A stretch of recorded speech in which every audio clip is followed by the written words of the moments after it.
Kasi nung nakarang araw ay pinaanda ni Bedyon yung ilaw dito alas 5 ng hapon. Ngayon may party rito sa may kabila kasi birthday nila Kylie, ni Lenlen. Ngayon, abay ang alas 8 na ng gabi, biglang namatay yung ilaw. Eh di, may nakatutok na isang CCTV. Ayun, may nakatutok na isang CCTV. Magandang araw po sa inyo lahat mga amigo. Nandito po tayo sa resort at nako, alam niyo po ba yung ating kasama sa lalamog na ito na si grabe.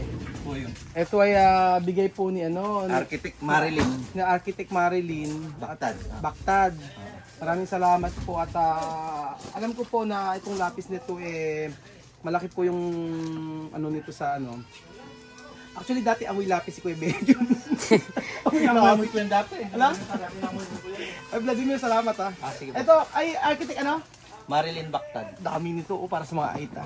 Marami pa po yan pagka marami kung pa. gusto nyo. May coloring. May coloring. Oo, meron lang akong karga kaya Yan, Yan lang ang nadala. ilang sa susunod daw dadamihan pa. Kasi si Architect, sa totoo lang, siya yung namumutol ng mga puno sa mga siniraan pa. Ayan. Ang daming lapis. Maraming salamat. Matutuwa. Gawin natin ito sa Pasko. Oo, di ba? Bago magpasko. Iyan sa mga bata. Para Architect, maraming salamat ha. At I pray na marami kang maging kliyente. Ito gagawin na sa Pasko, mga amigo. Natin, ipapamigay natin sa mga Aita at sa mga tao dito. Daming lapis natin. Alam mo na, bibigyan ka ng dalawa. Para naman magsulat ka na magsulat. Marami nang maisusulat yan. Marami ka na namang susulat na chismis. Hindi, marami na akong matutusok. Ang tutusok pala, Tanda-tanda mo niya. Sino ang mga kaklase nyo na nanusok ng lapis ng elementary? Alam ko, meron. Tutulisan mo pa. Hindi mo naman kasi, tutulisan mo pa, grabe, Ilan to? 5,000? 10,000? More than. Dami. 4,500 daw. Kaya nga. Marami pa po yan kung sakali. Marami pa sakali. Kung marami tayong bibigyan na meron Elementary kahit na sang ako. ganito. Ay, no? Grabe. Grabe.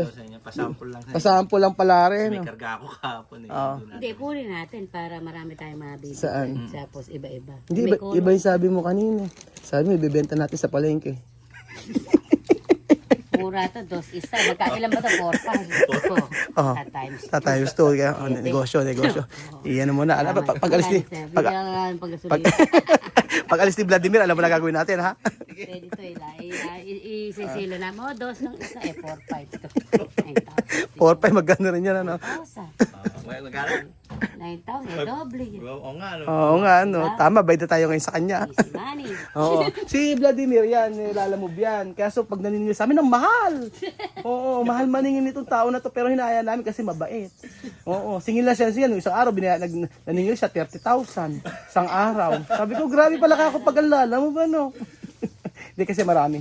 Siya lang yung kinukuha namin. Tapos pagkayari abay, kahit madaling araw, andito na siya, nauuna pa. Dito na. Alas 4 na. Boss, natutulog ka ba? Ang sabi, biyahe Hindi mo naman daw kailangan magtrabaho kasi Sabi ni Boss Marvin, andit kahapon. Sabado ng gabi. Sabado pala ng gabi. Sabi niya kahapon, pumunta ka na.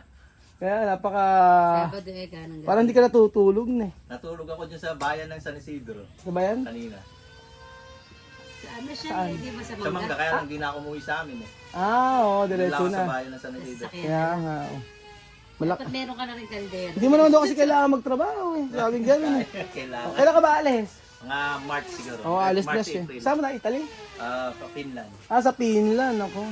Kita Oo. Ano ba capital ng Finland? Hindi ko alam Naku, pupunta ka, hindi mo alam ang capital ng Finland. Pero dati sa Russia ako. Sa Russia? 12 years ako doon. Naku, kaya pala mukha kang Russian. Hindi naman.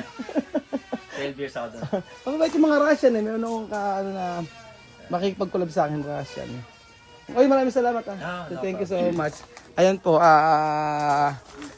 bigyan po natin si Ninang na, ayan po, kunyari si pagsipagan daw siya. Pa payday ngayon. At ito na pala mga amigo. Ayan Kasi nagtitimbang-timbang Ay, ba't ganun? Sablay. Ba't ganun, Pagka-chenso to. Bakit natatanggal? Hindi yung pagka-chenso. Kailangan mo habulin yan, Tatanggalin po. Ayan na po mga amigo, ito na po yung lamesa na ginagawa nila. Ano, inuubo? Inuubo ka na yata. Ha? Makati sa ilong. Ama sa ilong. O ayan po mga kababayan ko ang ating ginagawa na lamesa. Mga ilang araw pa itong gagawin? Mga 3 araw pa sir. 3 araw pa? Tapos na? O ha, 3 araw. Sino nagpipintura? Ikaw?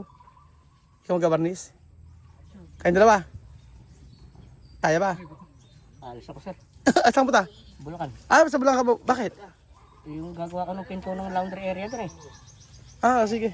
Gagawa daw. Tapos, ayan. Ano yun? Nagbe-video siya. Oo. Tapos, ayan po mga amigo. Papakita ko po sa inyo mga kababayan ko yung natapos po. Yung araw aalis po kami. Magbabayad kami ng mga obligasyon namin. Kasi yung account ko nalock sa bangko. So yung aayusin ko uli. At ilang beses na nalala. Ayan, bumili kami ng mga bakal para po dito sa ating pinapagawa. Ay!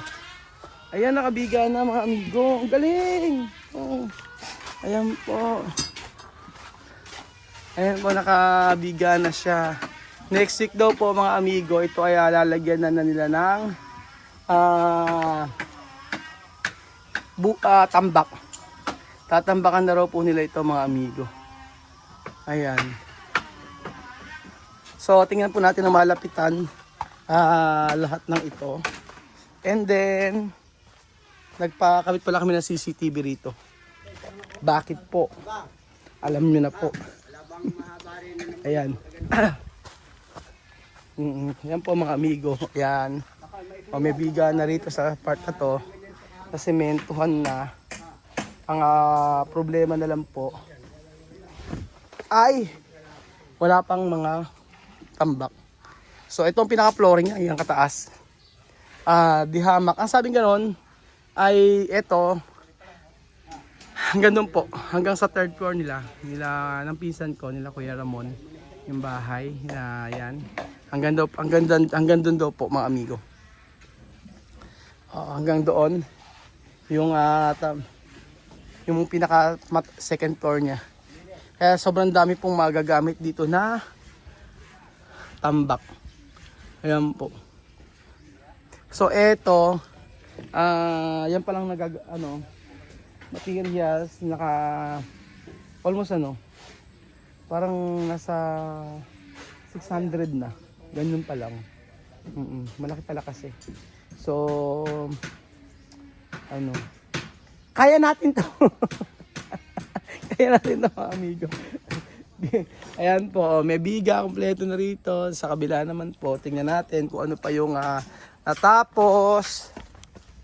Yan. Oo. Ito. Ayan po. Nagbibiga. Malapit na matapos siya sa may biga rito sa kuya. Yung araw tapos pala. Oo. Pagka nagbabuhos to, nako po. Buhos na. Lalo na ngayon, bukas magbubuhos kami sa may Laur. Para sa 2nd floor. Ngayon, dito muna sila. Bukas kukunin namin ibang mga tauhan. Ayan po mga amigo. Nagpalagay kami ng CCTV rito. Ayan, dito po mga amigo. Nagpalagay kami ng CCTV. Tapos, ayun po sa kabila, yung CCTV. Ganoon.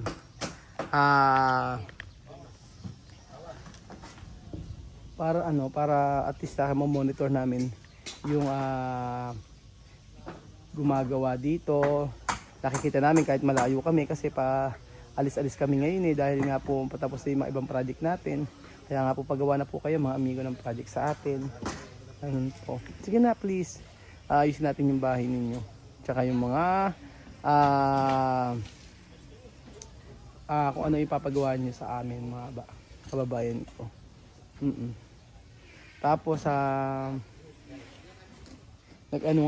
ito nga actually ganito yan. Kaya kami nagpagay ng CCTV kasi nung nakaraang araw ay pinaanda ni Belgium yung ilaw dito alas 5 ng hapon.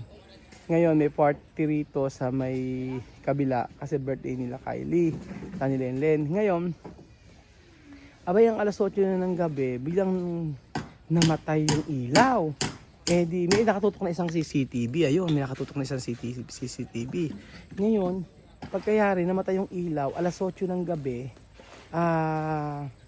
alas 8 ng gabi, biglang walang ilaw dito. Check kasi ni Bedin yung sa CCTV, ba't daw walang ilaw? Ngayon, mga alas 10 ng gabi nung binapansin. Pero tinignan namin sa CCTV, alas 8, patay na. Ngayon alas 10 tinatawagan ko si Billy. Sabi ko, Billy, pa-check nga yung yung CCTV, yung ilaw doon, bakit namatay? Tapos sabi niya, Tito, Tito kasi tawag sa Belinda. Ito yung kasi yung yung nakapatay. Sabi niya, hindi, sinundihan ni Belgian niya. Sabi ko, Belgian, sure ka ba sinundihan yan? Sabi niya. Tapos, nung umaga, chinek namin yung mga gamit kung kompleto pa. So, ayun. Kasi nga, sinasabi ni Belgian, baka may nanakaw na na dito. May nanakaw na gamit. So, para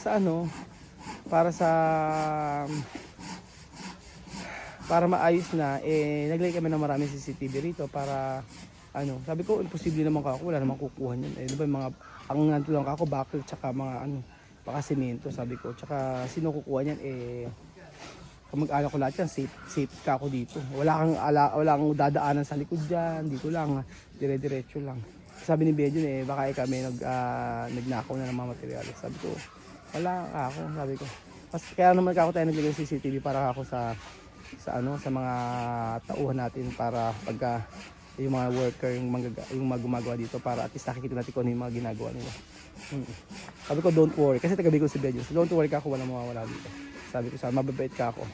Ang mga tao dito sa amin. Sabi ko, nag-worry siya. Doon kasi imposible naman doon na yung ilaw ay may nagpatay.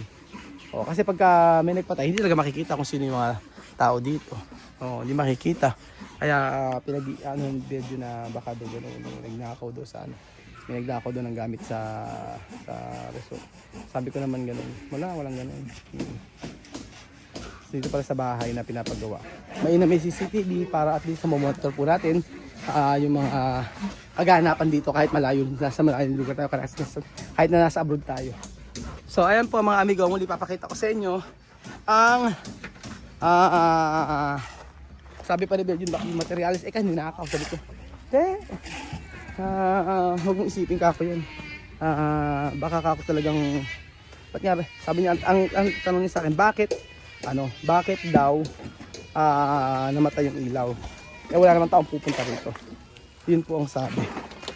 So ayan, nagbubuhos na po sila mga amigo para po matapos na po lahat ng biga. So ayun po, anong balita? Hindi, nag-a-adjust po kami dito dahil Paano? sa taas po. Bakit? Nag-adjust po ulit kami ng 1 meter. Bakit? Para yung naka-overhang, lumaki po yung likod. Kasi po, ito po second floor. Oo. Ito po yung original plan dati. Oo. Ngayon po, nakikiputan po ako papunta dito sa hallway ng kwarto nyo, ng master's bedroom, pagkakit sa hagdan. So ngayon, pwede naman po sa second floor, pwede tayo maglabas ng 1 meter dito na overhang sa likod. 1 meter. Kasi po, yung Hanggang saan na yun? Bakod na yun, di ba? Hindi po, 2 meters na. 2 meters ba allowance? Po, 2 meters po nilagay natin setback doon. Pag 2 meters lang ina natin, hindi pwede, no? Ay, hindi, masyado naman malaki. Wala na malaki. Baka matibag na tayo. Bako. Hindi, pwede yun. Tutukod po yung manggagaling na poste sa bakod. Tutukod doon. Ay, wag na, papangit. Oo, babangit niya. Oo. Kaya ngayon po, ang inaano namin, Para lumuwang. lumaki pa yung gastos. Para lumaki pa yung gastos. Magiging ilang square meter na yun. Yung iba po, so sobra na to. 195 na po itong baba. Mas masikip ba yung sa taas, sisikip? Hindi, mas maluwang pa po ngayon. Luluwang pag lagyan ng 1 meter. Apo. Pero kung hindi, sakto lang. Sakto lang din naman po. Kaya lang po, mas maganda kasi. 1 meter, mahirapan ka magsampa ng camera. Pag sa 1 meter. Kasi po, yung hallway nyo po, ang iniintindi ko yung entrance, papasok dun sa ano nyo, sa kwarto. Medyo mahirap yung access. Kaya gagawin natin 1 meter yung sa may kabila. Mag-a-adjust tayo 1 meter sa likod. Oo. So ngayon, yung magiging hallway papunta sa kwarto nyo is magiging 2 meters na. Oo. Kaya kahit malalaking furniture, maluwag siya ipasok. Yun yung magiging adjustment. Kaysa 1 meter ano. Opo, kasi po, sayang din, ganun din. Paiislaba naman yun. Oo, konti lang nidadagdag mo eh, no? Kaya nagpa-extension po ako ng 1 meter. So yung ibabaw po, dati siyang 195, madadagdagan ng 20 square meters. So magiging mga 200, 200 na siya. 215. 250 na itaas. Opo, yung taas. Sa gawin, may 1 meter din. Tapos may 1 meter sa kabila. Oo. Kaya yung possible po yung taas na yun, more or less. Madadagdagan ng 28 square meter. Mga 230 to 240. Eh basta yung budget na nausapan natin ha. Tapos huwag tayo maglagay ng sa budget. Ngayon po, yung ano, ipunin na yung mga ari-ari ang isasangla sa kayo bibenta. Ang una natin isasangla, si Ninang, susunod si Awe. Pwede, magkano lang yung mga sa lema. Hindi ka pa makagawa ng Paris. Pagkakaros ko muna para mahal-mahal. Si Awe, magkano kayo mabibenta si Awe? Huwag muna ako, wala ka magiging tagahaw. Konti lang din yan. Konti lang din si Awe. Hindi rin sa height yung pagsasanda. Mabigat naman.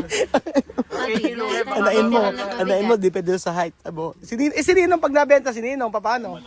Eh, malaki yan. Bakit? Kaso hindi naman nakakagalaw masyado.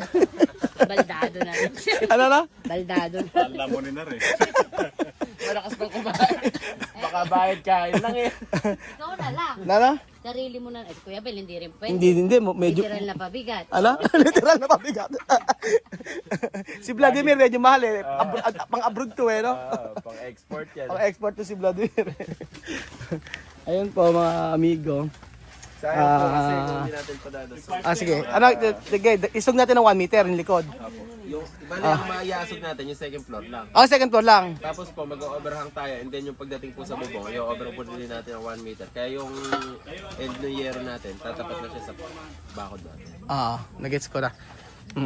So itong part na to mga amigo sa dulo na yan. Ito ay magiging magkakaroon ng 1 meter dito. Pakita ko sa inyo para meron kayo idea. Para makita nyo po. Ay, putik. Ay, putik. Maputik dito. Oo. Ito po mga amigo kasi 2 meters pa pala nakahang yung lupa dito sa dulo. Gagawin ko 'to yung dirty kitchen at saka laundry area. So may 1 meter na rito, i-overhang para po umano yung taas.